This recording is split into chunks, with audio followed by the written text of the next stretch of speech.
in an NHL with a salary cap, getting value for your money is important. There's one particular area the Islanders need more value from. We're going to talk about that and a lot more on today's Locked On Islanders podcast.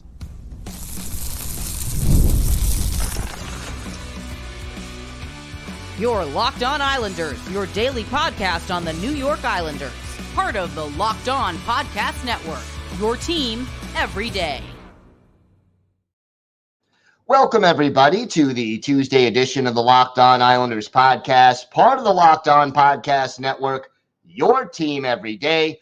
I want to thank everyone who makes Locked On Islanders your first listen every day. Don't forget to subscribe on YouTube or wherever you get your podcasts so you never miss an episode. Today's episode is brought to you by Game Time. Download the Game Time app, create an account, and use code LOCKEDONNHL for $20 off your first purchase. Terms apply. We have a busy show ahead of us, but first, if there's something Islanders related on your mind, if you have a question, a comment, a topic maybe that you'd like us to discuss on a future episode, send us an email to lockedonislanders@gmail.com. And if you leave your first name and where you're from, we're happy to mention you on the show when we discuss whatever's on your mind. You could also follow the show on X at Locked On Isles, and you could follow me, Gil Martin, on X at Ice Wars, NYR, VSNYI. We'll keep you up to date on all things Islanders all off season long. That includes hirings, firings, trade rumors, free agency, the draft. If it's happening to the New York Islanders, we will talk about it on the Locked On Islanders podcast. It's always great to talk a little Islanders hockey with you, game time or anytime. Value in the salary cap era is critical. Essentially, you have 32 teams in the National Hockey League, all of whom get to spend up to the same amount of money on player talent. And that amount is $88 million. You can field up to 23 players, and how you do that is then up to you. And roughly speaking, you have, players in different roles and at different stages of their career, and you need to find the ideal balance to get the most production out of your $88 million. Keeping in mind that you need to hold a little bit in reserve in case of injuries and other things that could come up over the course of the season. So value is important. You need to get on as many of your contracts as possible positive value. And when I say positive value, that means that the player's production should match or exceed what you're paying them. And look, you get a guy on an entry-level contract. Let's say, for example, this year, Maxim Tsiplakov. Let's say he comes in and scores 30 goals, which he did in the KHL last year. That doesn't mean he'll do it in the NHL, but let's just say he does. The New York Islanders are essentially going to pay Tsiplakov $950,000 this year. That would make him an outstanding value. Then you compare that with, other players who may be making a lot more money but aren't producing. That is definitely not good value for your money. Well, there's one area in particular that I wanted to focus on today when it comes to value where the Islanders need more, and that is their third line. According to the dailyfaceoff.com, which tracks line combinations throughout the season, right now they project the Islanders' third line to be J.G. Pageau, centering Anders Lee and Pierre Engvall. That's the third line as of right now. Keep in mind, what the salaries are or the cap hits are for those three players. J.G. Pageau, $5 million in cap hit. Pierre Engvall, $3 million in cap hit. Anders Lee, $7 million in cap hit. Now let's add up the production last year of those three players. For the $5 million, J.G. Pageau got you 11 goals and 33 points in 82 games. He was a -8 plus minus. Keep in mind, in addition to what he did on the third line, J.G. Pageau also killed penalties, although the Islanders' penalty kill was ranked last in the league and was historically bad, and was on the second power play unit for much of the season, and essentially gave you 1 power play goal and 1 power play assist for your troubles. You got a little bit more production from Anders Lee. 20 goals, 37 points in 81 games, but obviously, that's not a $7 million cap hit kind of return. That's not good value on a $7 million cap hit. For $7 million, you want closer to 30 goals, at least 60 points, and then obviously other intangibles. And Anders Lee gives you some of those. I mean, he is the captain. He does provide some leadership. He did score 5 power play goals, but again, not getting value for your $7 million cap hit. And then Pierre Engvall, 10 goals, 28 points. He was a +4, but 10 goals, 28 points in 74 games. And keep in mind, for about half the season, Engvall, again, was on your second line to start the year and played much of the year on your second line. Also saw time on the second power play unit, 2 goals with the man advantage. Again, even with a relatively average cap hit of $3 million, you're just not getting the overall production that you want. And again, with Engvall, physicality, not part of his game, 28 hits in 74 games. So overall, what you got on this third line, the projected third line, is a group that 3 players who cost you $15 million and who combined for 41 goals last year. Here is an area that the Islanders need more value from this trio. And I'm not saying these guys shouldn't be the third line by any stretch of the imagination, assuming they all do well in camp and in preseason.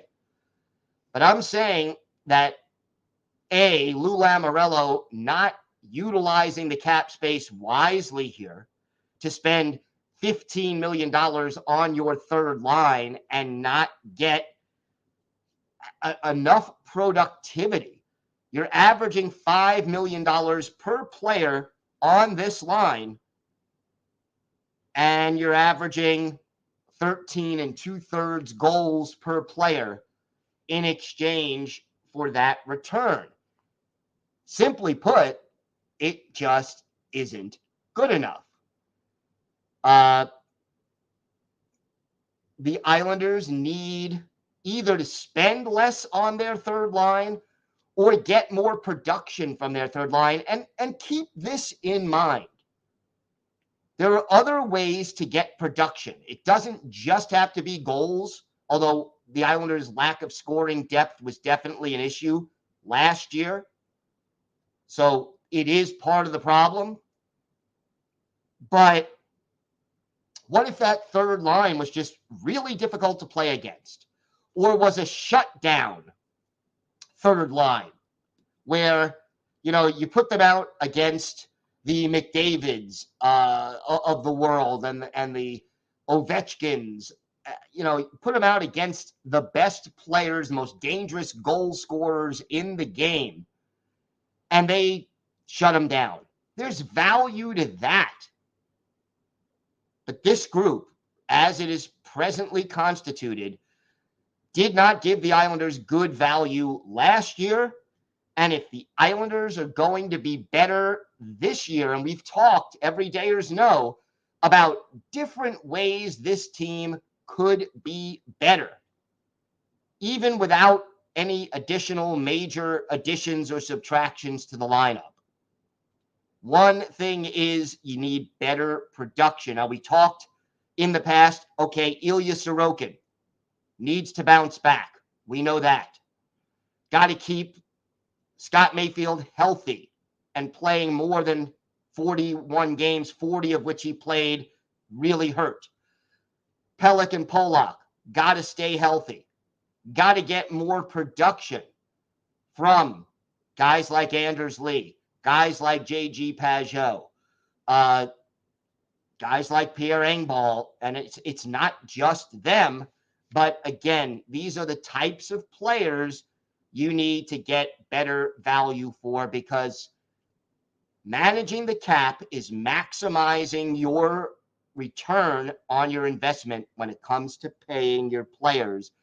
And this is something Lou Lamoriello needs to be a little bit better at, and it's something the Islanders really need to get more value from what they've got, because it doesn't look like major changes are coming to this roster for this season. All right, we have got a lot more to get to on today's show. Was Brock Nelson disrespected by hockey fans lately? We're going to talk about that. Plus, did John Tavares do the Islanders a favor when he left?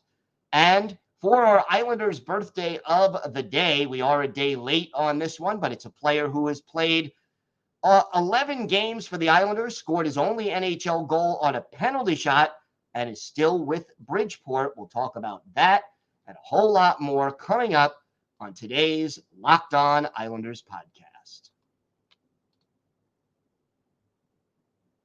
Today's episode is brought to you by your friends at eBay Motors. Passion, drive, and patience. The formula for winning championships is also what keeps your ride or die alive. eBay Motors has everything you need to maintain your vehicle and level it up to peak performance. Superchargers, roof racks, exhaust kits, LED headlights, and more. Whether you're into speed, power, or style, eBay Motors has you covered. And with over 122 million parts for your number one ride or die, you'll always find exactly what you're looking for. And with eBay Guaranteed Fit, your part is guaranteed to fit your ride every time or your money back. Because with eBay Motors, you're burning rubber, not cash. With all the parts you need at the prices you want, it's easy to make your car the MVP and bring home huge wins. So keep your ride or die alive at ebaymotors.com. Eligible items only. Exclusions apply. eBay Guaranteed Fit only available to U.S. customers. Are you watching Fox Sports or ESPN on your TV all day? Have to turn down the volume with all that shouting? Make the switch to Locked On Sports Today, a free 24/7 sports streaming channel programmed for you every day to bring you the biggest stories without all the screaming. Locked On Sports Today brings you can't-miss analysis, opinions, and news, streaming 24/7 on YouTube or the free Amazon Fire TV channels app. Part of the Locked On Podcast Network, your team every day. So recently, there was a little fan vote. Well, maybe not so little if you do the analysis. Essentially, there was a vote of fans conducted by Jay Fresh of EP Rinkside, and they voted for the top 100 forwards in the NHL. Now, over 227,000 votes were cast. And let's face it, there are 32 NHL teams, so each team should have roughly 3 players on this list. Well, the New York Islanders had 2, But the one that's missing may be the one that's being dissed, for lack of a better way to put it. No Islanders in the top 10. In fact, no Islanders in the top 25. But the top 10 was Mikko Rantanen at 10, Matthew Tkachuk at 9, David Pastrnak of the Bruins at 8, Sidney Crosby at 7, Alexander Barkov at 6. Over at 5, the Oilers' Leon Draisaitl, Nikita Kucherov at 4, Austin Matthews of the Maple Leafs at 3, Nathan MacKinnon of Colorado at 2, and in the number 1 spot, Connor McDavid. Not going to argue much about the top 10. The highest ranked Islander, Matthew Barzal at 28, just ahead of Roope Hintz and behind Brady Tkachuk. The other Islander on this list coming in at 49, Bo Horvat. Who's missing, though, out of the top 100 that, as an Islander fan, I think belongs on this list? No Brock Nelson. And that one was a little tough to handle because Brock Nelson has had 3 straight years of 30-plus goals, 34 last year, 69 points. Tough to, led the Islanders in goals scored, played consistently really for most of the season. It wasn't like you saw Brock Nelson going through long, prolonged slumps over the course of the season. Not that he didn't have a little dry spell here and there. But, some of the players who made the list, let's read the final 10. Jonathan Huberdeau at 90. Teuvo Teravainen at 91.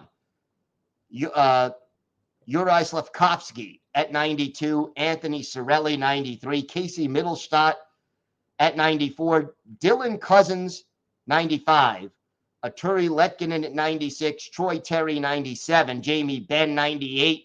Philip Deneau at 99. And Jared McCann capturing the 100 mark.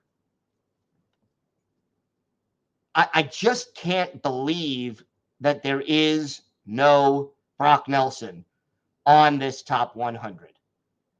And to me, Nelson belongs. I mean, I'm not saying he belongs in the top 50. I'm not saying he belongs even, in the top 75. But somewhere between Sam Bennett at 75 and Jared McCann at 100, there should be some room for Brock Nelson. And when you consider the fact that Nelson spent most of the season playing, yes, with Kyle Palmieri, but then also with guys who were not productive enough, whether it was Pierre Engvall or whether it was Hudson Fasching. I mean, the Islanders could not fill that second spot. So many guys had chances. Simon Holmstrom had a chance up there. Fasching had a chance. Julien Gauthier, Oliver Wahlstrom. A lot of guys could have seized the day, but nobody did. So, yeah, you had Brock Nelson out there with a 30-goal scorer in Kyle Palmieri. And then nobody, and Anders Lee had time on that line as well, but nobody really played well enough to establish themselves. And as I said earlier in the offseason, and everydayers, you'll recall this, the Islanders only had 4 top 6 forwards last year. Palmieri, Horvat, Nelson, and Barzal. And then you're busy plugging in bottom 6 guys like your Engvalls and your Cizicases and your Faschings. And that's not to disrespect those guys. They just don't belong in the top 6. Ideally, they are not, their game and their style of play is not suited for that at this stage in their career. Simon Holmstrom maybe someday could. Anders Lee at some point prior could, but probably not anymore. So again, to me, Brock Nelson just deserved a better grade or a better reception from the fans, who should recognize what he's accomplished for the New York Islanders, his consistency, the fact that he was playing without a third line mate who could really fill that spot. He deserved to be in the top 100. He is not. And unfortunately, I think he did get disrespected, and he deserves better. Whether or not, another 30-plus goal season will change that. We'll see if that happens, whether Maxim Tsiplakov can be that third guy. Again, one of those things that Islander fans are going to find out soon. But how about a little more props for Brock Nelson? We have got more to get to on today's show. We will have our Islanders birthday of the day, and then some thoughts about John Tavares. Did he do the New York Islanders a favor by leaving for Toronto? We're going to talk about that and a whole lot more next on the Locked On Islanders podcast. Today's episode is brought to you by Game Time. Game Time is an authorized ticket marketplace of Major League Baseball, which makes getting tickets faster and easier.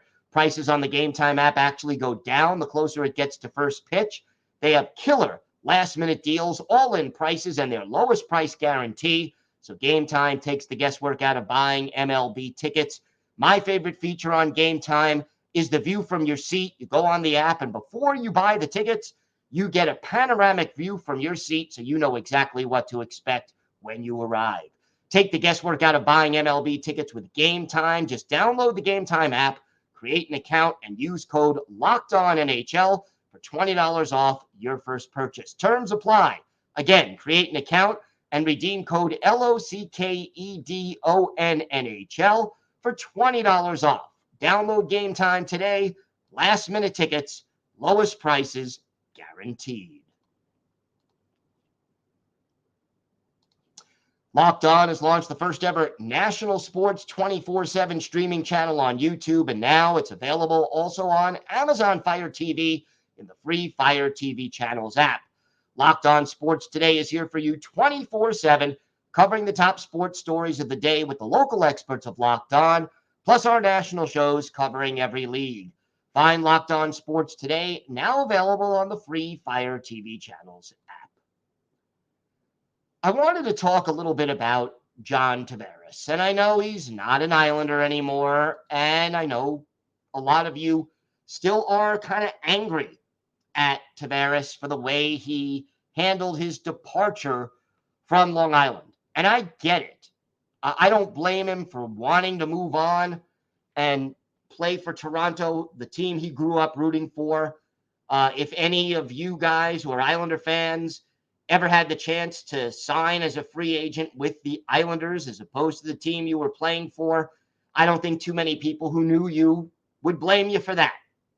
Could he have been more honest with management? Absolutely. But again, here we are. Here's the deal. I think now, 6 years after John Tavares left for Toronto, that it's apparent that the Islanders did better without him. Certainly, one way to judge it is that the New York Islanders have gone further in the playoffs than the Toronto Maple Leafs since Tavares signed in Toronto. The Islanders made 2 runs to the conference final in 2020 and 2021. And the Maple Leafs have won what? 1 or 2 playoff series in all of that time. And if you go back and look at those Islanders playoff runs, so much of it was about chemistry. So much of it was about a team that on paper was not as talented as some of the teams they beat or lasted longer in the playoffs than. But they had cohesiveness, togetherness. Is Bo Horvat a New York Islander if John Tavares stays? No. Does Matthew Barzal emerge, and Brock Nelson, do they emerge the way they did? Probably not.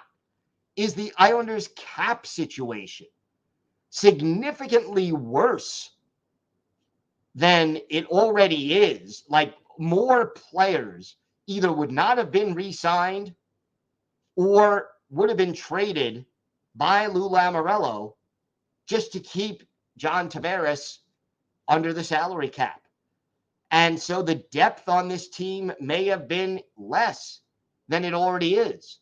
And yeah, Tavares had 2 seasons of 30 goals or more. His first year in Toronto, 47 goals. That was outstanding. He had 36 goals in 2022, 2023. Other than that, he's been below the 30-goal mark in his other 4 seasons in Toronto. Now, part of that is obviously because of COVID shortening 2 seasons.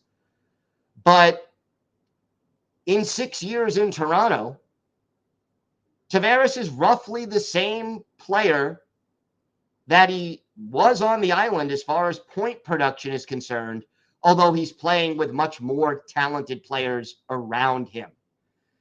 And I just think the leadership that Anders Lee has provided, the good play and leadership of Bo Horvat. You don't add Kyle Palmieri, most likely, if you have John Tavares.